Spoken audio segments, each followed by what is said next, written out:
Yo, yo, Diamond. Big boy down. Diamond out here drowning Jamal. I'm like, what are you doing, Diamond? He like, get off me. He out here draining. I was saying draining Jesus, drowning Jamal. I was like, yo. I mean, y'all was right. Y'all was kind of right about that. I was just like, I believe that was actually Jamal. I was thinking it was probably like the kid that actually shot Leon, like Mad Dog, I think that was his name. I was thinking it was him, and two, you find out later on when Jenard tells Diamond that he's technically protected because of the whole coalition, and that's basically King Kilo's, I guess, nephew. I think even nephew or cousin. He said, and he was just like, he's technically untouchable unless you break the coalition and you kill him after what he did to Leon. So I was just like, ooh, that's kind of that's kind of crazy right now. And then we got to see, I guess Nunez. I think that's his name, Nunez, where he's playing both sides, working with the Serbs and trying to get a cut, trying to take out, basically like cripple Miguel, which he did because the grandmother basically blown up in a whole car fight. For a minute, I thought Tommy did that. I thought Tommy was responsible, but I was just like, oh, okay. So it was basically like a Serb hit, and man, I tell you, man, that's what I said. Merkovich, oh my God, like he's just like a guy that survived death multiple times this season. He survived. Well, not multiple times. No. I can say like he survived like a few times this season. I'm just like, yo, my boy Merkovich, because he taking a hit. Merkovich literally taking like a hit on all sides. He got his supply cut off.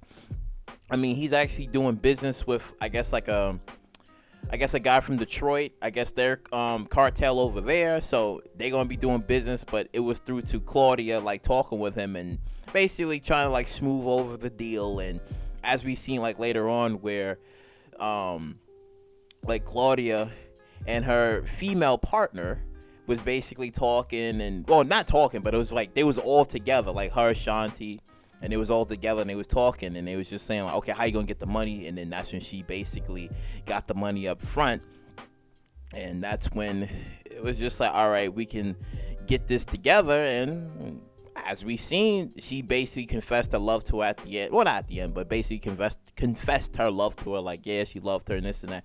Again, she's a know-nothing character.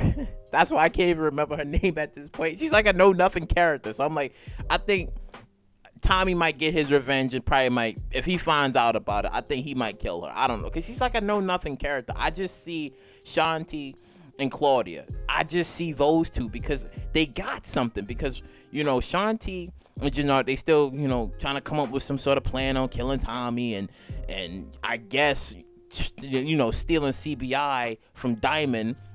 And then that's when, that's what I'm saying. Like, you got to look out for Jenard's character, because Jenard, he's like, man, I don't know, man. Like, me and Diamond, we cool now. I got the real Diamond back, man. I don't know about this. And Shanti, like, what's wrong with you? What the fuck is the matter with you? Why you going soft? And he like, I'm not going soft. It's just, I think, like I said, I really do genuinely believe that Jenard really wants, that relationship back with Diamond. I mean, he's been loving what Diamond's been doing lately, but I liked at the end when he was telling Diamond that how Tommy is always, moves ahead, and it seems like he's taking I guess like an advantage, right? But I mean, as Diamond said that, his mind wasn't in the game at the moment, so he just said, yeah, Tommy like stepped up. But I do like how, they're slightly playing this, because it's like subtle hints that they're doing that technically Tommy's doing everything. He's literally doing everything, as if, right? Tommy should be the one in control of CBI, not Diamond, right? That's what it all like stems to. And I would have loved if the idea would have came about, but I don't really see it happening. If it would be like, okay, Tommy technically is in charge of CBI, and if Diamond like wants out of the game or whatever, then Diamond can collect the checks. That's what I was thinking, like maybe like a Raquel move. But I'm like, I don't really see Diamond doing that at all, because then CBI will lose face, because it was really, Diamond in control of CBI, and to have Tommy take over, it probably wouldn't sit right. Bad enough. They're like, who's this white dude coming into CBI in the first place? So it was just like, and that's how Chewie died in the first episode, because it was just like, who is this dude? Like, this ain't right? Like, where's Jenard? So that's what I'm saying. Just like, I don't know if it would probably like sit right with the rest of the crew, but man, and then you got like Vic, still he had to do what he had to do, but you see Stacy, I'm telling you, man, Stacy ain't right. Stacy moving like she's Sax. She like, nah, we're gonna do this, dirty, we're gonna try to get everybody. But as we see, where Vic placed it like the listening device in the Tommy's apartment, which I kind of hope in episode 10 Tommy like literally searches the apartment, because Vic was the last one that searches the apartment and make sure he doesn't find anything, because when he placed like the listening device underneath the table, I was like, oh shit, oh no, because I was like, damn, I was thinking about Mireya, because I was like, shit, like if Tommy would have thought like maybe Mireya did it or whatever, then he shoots Mireya or some shit. I was just like, nah, don't do that. But now that he caught him at the end, he like, okay, it's really Vic, because remember in the beginning they was kind of like, trying to figure out like who's talking, right? So Tommy still believed it was Jenard, right? And then Diamond's just like, no, he's solid. So he was like, all right, let's do like a fishing test, an expedition, right? Let's just see who's actually talking. And then Jenny comes at the end and she's just like, hey, these numbers, well, there's one particular number. It was kind of funny when he was like Shanti, and even I was like, what, Shanti talking? Nah, get out of here. And he was just like, nah, this number come up like radio hot right here. And it was just like, all right, bet. Tommy follows him at the end, and then he sees Vic talking to Stacy, so he's just like, all right, Tommy got his man. So now in episode 10, it's gonna be either Vic dies, he has to die at this point, or Vic leaves, because the whole premise of will he or will he not is gonna be when we see in episode 10 like what's gonna happen to Vic, because it's just things is looking pretty high for Claudia. It's really looking really high for Claudia, because she's already proven that she should have been the one to have taken over like Walter's business. It seems more likely, because Vic didn't want that. He just wanted to be with Gloria. But ever since Walter took that away from him, it's just like, okay, now he's rolling around here without a purpose. So again, I think Vic might die in the last episode. I think he might die, but again, we don't know what's gonna happen. And then D-Mac is back, and then D-Mac and JP, they had a little conversation.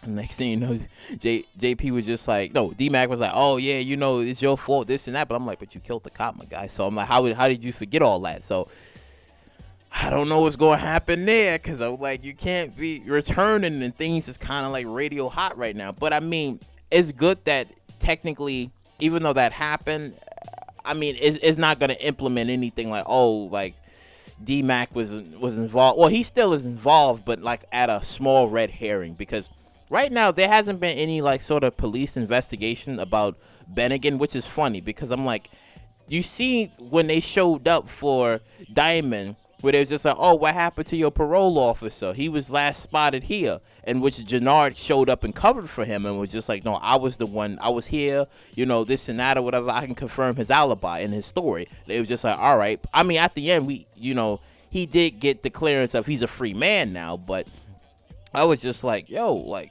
okay, you showed up for him. But Bennigan, it was just like there was no investigation. There was no... Okay, where was Bennigan last spotted? You would think that maybe Bennigan would have had like a file or something, or maybe some sort of reassurance, like if anything happens to him, like go talk to this. But then again, I think Bennigan was, he was a dirty cop, so it was just like there was no reassurance for anything. So I was like, but damn though, but a little something, just a little something. But man, oh my God.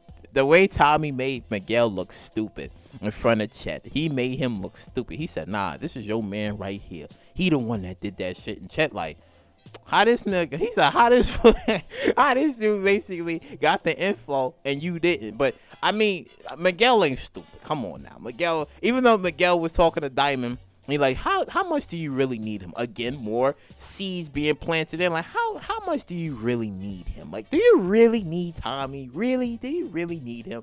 Right? So he's just like, contemplating on that idea. But then again, Chet was just like, how he found out about this. And then he was just like, yeah, my grandmother, like, she loved you, man. She made you food, man. And you gonna do that? You gonna do that slazy shit? All right, I'm taking you out. So I was like, okay.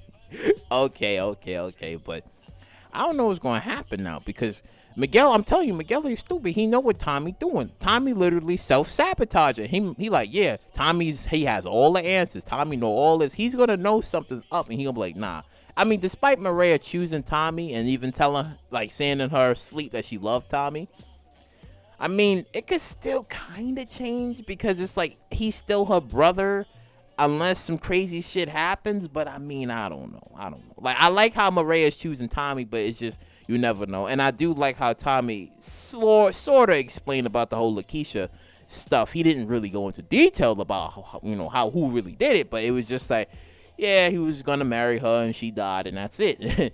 But man, I don't know. This episode, it was good. Cause I was trying to say it was like not bad, but it was like, all right, I give it like I rate the episode like a clean 8 though. I rated it an 8. Well, fuck it, there's a 9 because he killed Jamal. Like he killed Jamal. He said, you over here pigeon talking to the peoples over there at the jail. Like Bit boy down. he was just like, nah, man, you got my son killed. I mean, technically, he didn't. Because he didn't really do it or anything. He had nothing to do with it. But, I mean, Gianna, though, now she lost her husband, I guess, boyfriend, husband, whatever Jamal was to her. Lost him and her son. I don't know if Gianna going to go quietly with this because Diamond just, well, fuck it. He had to do it anyway. Jamal was on some shit. So I was like, damn. But, comment down below what you guys think of this episode. We got one more to go. But, man, like, comment, subscribe, and share. And I catch you all in the next one.